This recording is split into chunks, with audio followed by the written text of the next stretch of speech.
때부터는 약간 생존의 이슈가 있었어요. 1,000만 불 이상은 벌 수 있다. 구글에서 가장 인상적이었던 거는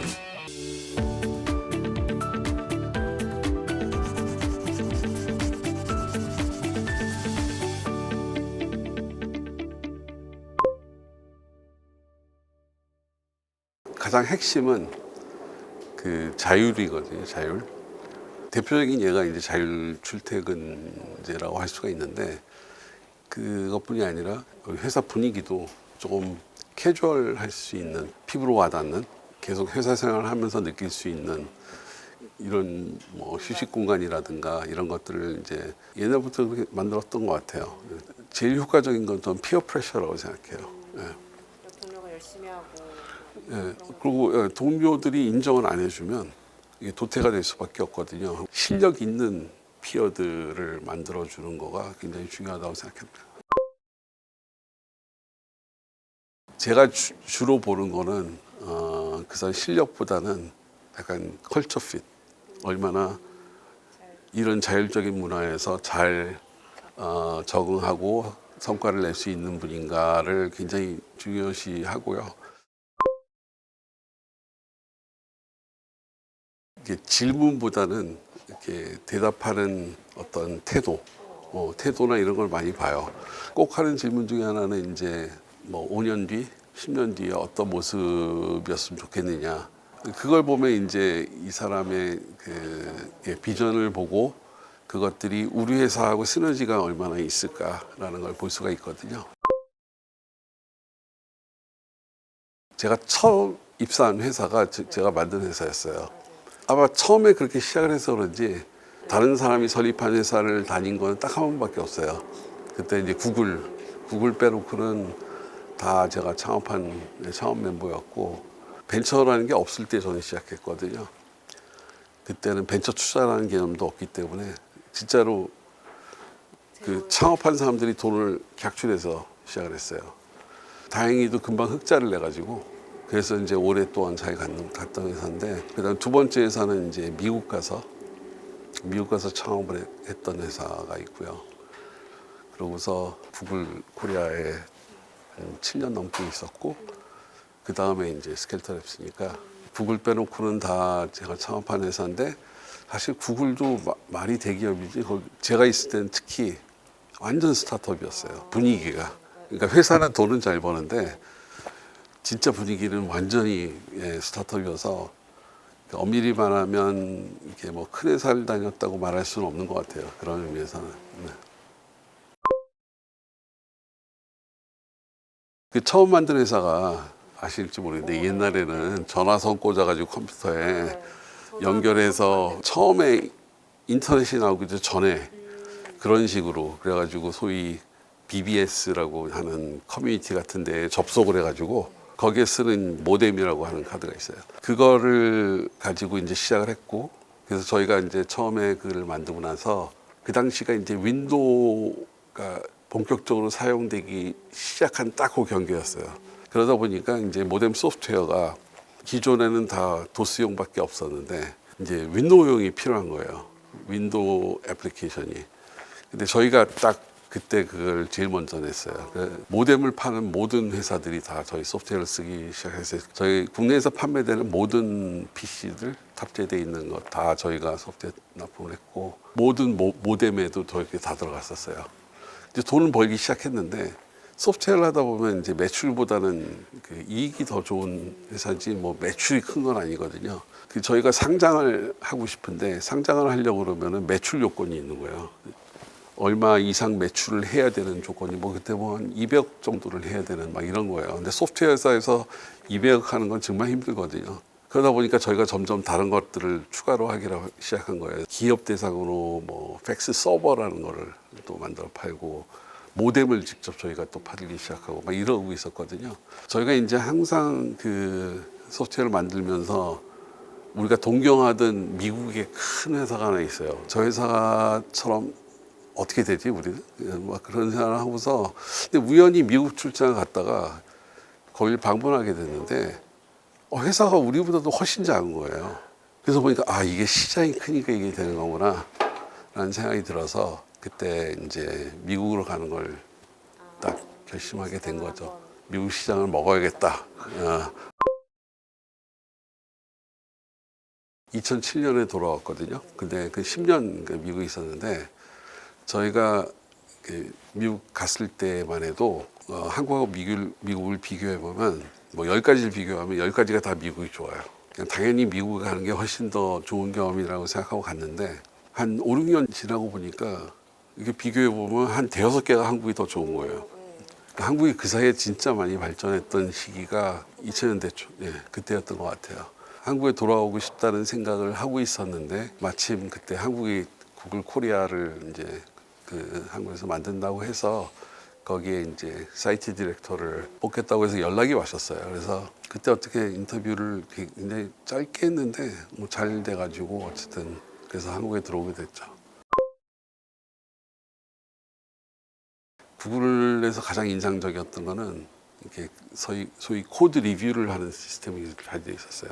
그게 뭐냐면은 어떤 사람이 이 코드를 만들어서 이제 적용하려면 적어도 다른 사람들의 리뷰를 받아야 돼요. 서로가 피어 리뷰를 하든 매니저가 리뷰하든 좀 시니어한 분들이 리뷰를 해줘야지만 이제 이게 수용이 돼요. 예. 근데 그런 것들이 이제 뭐 몇 가지 장점이 있는데 일단은 코드 퀄리티가 되게 높아지고요. 네, 두 번째는 이 코드를 알고 있는 사람이 적어도 2명은 있는 거예요. 그러니까 예를 들어 한 명이 뭐 퇴사를 하거나 뭐 아니면 뭐 휴직을 하거나 그래도 이 코드를 이해하는 사람이 있는 거죠. 제가 입사할 때는 구글이 전 세계에 뛰어난 엔지니어가 10명만 있어도 이렇게 오피스를 만들었어요. 엔지니어 오피스를. 그러다 보니까 이제 전 세계에 수십 개의 엔지니어링 오피스가 생긴 거예요. 그게 하나고 두 번째는 그때만 해도 엔지니어들이 하고 싶은 걸 했어요. 이 오피스에서는 뭐 검색 뭐 하고 뭐 이 오피스에서는 뭐 안드로이드 하고 뭐 이런 게 아니라 그냥 엔지니어들이 그냥 하고 싶은 거를 막 하는 거예요. 굉장히 자율적이었죠. 근데 이제 중간쯤에 제가 뭐 2010년 근처였던 것 같은데 구글이 이제 이래서 안 되겠다. 너무 효율이 안 난다. 전 세계에 널려 있는 그 오피스들을 통폐합을 하기 시작을 했어요. 사람이 많은 도시를 중심으로 다 일로 와라. 직원들한테 오기 싫으면 나가라. 뭐 이런 식의 개념을 하고 그 오피스가 인정을 받으려면은 본사에 있는 각 분야의 그 대장들이 있거든요. 적어도 한 분야에서 그 회사를 프로젝트를 줘야지만 되는. 그러니까 아무리 사람 많아도 다들 그 본사에서 그 오피스랑 일하기 싫다 그러면 그건 도태가 되는 거거든요. 2012년 뭐 이때부터는 약간 생존의 이슈가 있었어요. 다른 모든 오피스들이 저희가 그걸 증명을 하려고 우리가 잘한다는 걸 증명하기 위해서 큰 프로젝트를 한 1년 반 정도를 저희가 해가지고 인정을 받았거든요. 결국은. 근데 그걸 받은 게 이제 검색 쪽에서 인정을 했어요. 검색하고 안드로이드 쪽에서. 근데 검색을 미국 아닌 데서 하는 거는 정말로 흔한 일이 아니에요. 예. 유럽의 그 한 오피스, 그다음에 미국 이게 다. 근데 한국을 인정해서 검색 쪽을 저희가 스폰서를 받았고 그래서 그걸 다 하고 나니까 이제 긴장감을 가지고 1년 반 정도 했던 거가 이제 딱 풀리니까 이제 약간 이제 뭐 하지? 새로운 거 하고 싶은 거예요. 그래서 저는 아무래도 스타트업 기질이 있기 때문에 새로운 걸 만들고 싶어서 고민하다가 좋은 아이디어가 생각이 났어요. 그러니까 구글에서 이런 거 하면 정말 좋겠다 하는 아이디어를 가지고 제가 이제 임원진들한테 가서 피치를 했거든요. 근데 그 예를 들어 1년 정도 하면은 1,000만 불 이상은 벌 수 있다. 100억 정도 구글이 하면 다 듣더니 다 좋은데 우리가 1,000만 불 갖고 뭐 하니? 우리 하루에 1,000만 불 더 버는데 딱 그러는 거예요. 딱 그때 느낌 진짜 구글은 이제 너무 커서 새로운 걸 만들기보다는 그전 거를 조금 임프루브하는 게 훨씬 더 수익이 좋은 거예요. 예를 들어 검색 엔진에 뭔가 알고리즘 하나 개선하면은 그걸로 매출이 그냥 뭐 엄청 늘어날 수가 있는 그런 기회들이 있거든요. 그래서 프로덕트보다는 피처들을 갖다가 임프루브하는 쪽에 더 그 관심이 많았던 거기 때문에 그때 제가 이제 이런 거 하려면 스타트업을 하는 수밖에 없겠구나라는 생각을 했고 그런가 봐요. 결국은 그런 것 같은데 새로운 거를 만들어서 좀 혁신하는 거에 저는 옛날부터 흥미롭게 생각하는 포인트들이었기 때문에 스티브 잡스가 처음에 아이폰 만들고 그랬을 때 정말 그게 인상적이었어요. 그 당시만 해도 그 비슷한 그걸 하는데 되게 많았거든요. 뭐 MP3 플레이어도 있고 뭐 이게 포터블한 어떤 그 전화 디바이스도 만든 데도 많았고 뭐 그랬는데 그 모든 조건들이 완성돼서 아주 혁신적인 프로덕트가 나올 수 있을 때까지 저는 애플이 기다렸다고 생각을 해요. 딱 됐을 때 이제 그거를 만드니까 좋을 수밖에 없죠. 예. 그러니까 그 라이트 타임을 잡는 거가 스타트업 하다 보니까 가장 중요하다는 생각을 합니다. 네. 극단적인 표현을 쓰고 싶은데 이때 못하면 못해. 예, 회사가 지금 이 시기가 가장 중요한 시기다. AI 하는 회사 입장으로서 더군다나 대화 AI를 하는 입장에서는 이거 꼭 잡아야 되는 기회다라고 저는 생각합니다. 네.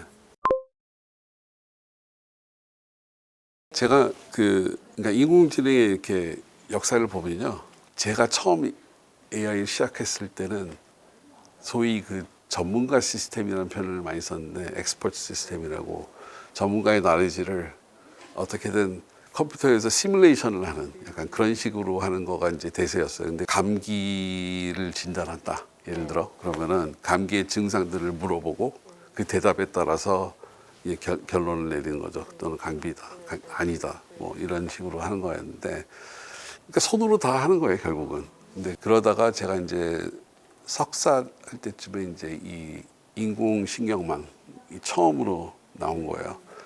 아주 획기적이었죠. 인공신경망이 좋은 거는 데이터만 많이 보여주면 학습을 스스로 하는 거거든요. 저희 그 실험실이 이제 다 그쪽으로 변화를 하고 방식을 다 인공신경망 쓰고 그 당시에 가장 좋았던 분야가 패턴 인식이었어요. 그러니까 문자 인식, 음성 인식 이런 것들을 하는 거가 제일 이런 모델로 하기에 좋은. 그 당시에는 이제 연산 속도가 워낙 느리고 저희가 할 때는 입력, 출력, 그다음에 중간 히든 레이어 조금 이게 다였어요. 이거보다 복잡해지면 연산을 못 해요. 너무 한계가 많아가지고 잘 안 됐었어요. 그러다가 이제 인터넷 그 닷컴 이게 팍 터진 거예요. 그러니까 이거 하던 사람들이 다 이제 이쪽을 보는 거죠. 그래서 AI의 암흑기예요 그때가.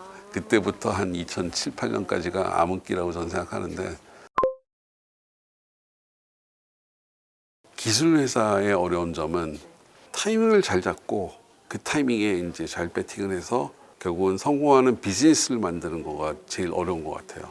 어떤 기술을 만들어야겠다라는 거, 이런 거는 약간 비전을 가지고 이런 기술을 하면 이런 데 많이 쓸 수 있으니까 좋아라고 얘기할 수가 있는데, 그 사업은 나오거든요. 지금 이걸 내면은 너무 이른가? 아니면은 잘 될 수 있을까?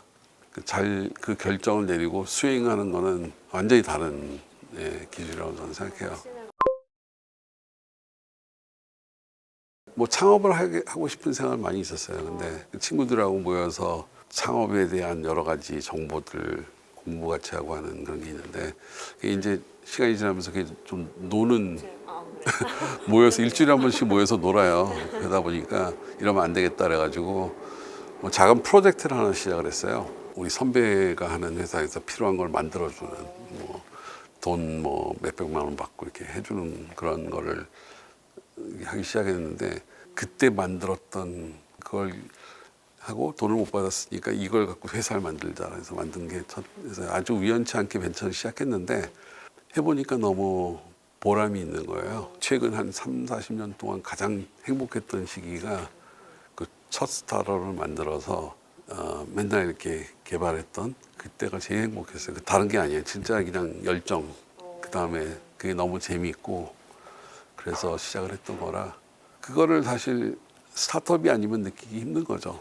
그렇게 시작했던 게 제 스타트업 인생입니다. 네. 그 경험은 억만금을 줘도 억만금 생각하시면